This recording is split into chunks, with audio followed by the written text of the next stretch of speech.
Kamusta mga kabasketball? This is iSport Zone and welcome to another video.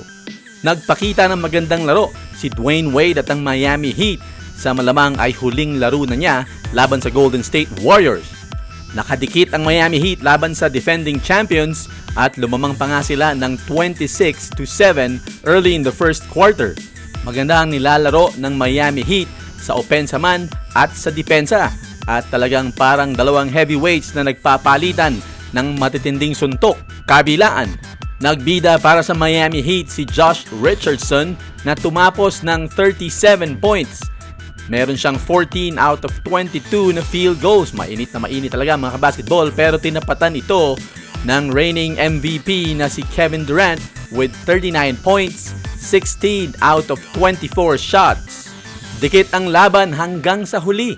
Kaya lang, ang defending champions talaga ang nanaig behind Kevin Durant, Steph Curry at Klay Thompson. Unti-unti nilang binura ang malaking lamang ng Miami Heat.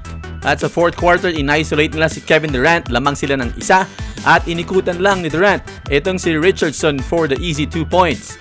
Pero nung ginawa nila ang same play, nandun na si Dwyane Wade, binlock ng shot at tumakbo at naibigay sa kanyang bola for the easy 2 points. Iba talaga ang IQ ng isang Dwyane Wade. Nakita na niya yung play at dahil inulit ito, na-anticipate niya na kung anong balak gawin at na-rewarda naman siya ng isang memorable na play laban sa Golden State Warriors bago siya tuluyang mag-retire. At pagkatapos ng timeout ay na-steal na naman ng Miami Heat ang bola. Dalawang magkasunod mga kabasketball at lumamang na nga ang Miami ng 3 points. Kaya lang, naiwan nilang walang bantay ito si Kevin Durant.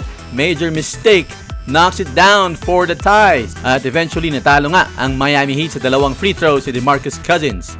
Pero kung ito na nga ang huling laro ni Dwyane Wade laban sa Warriors, ay magandang alaala naman ang iniwan niya sa kanyang mga fans.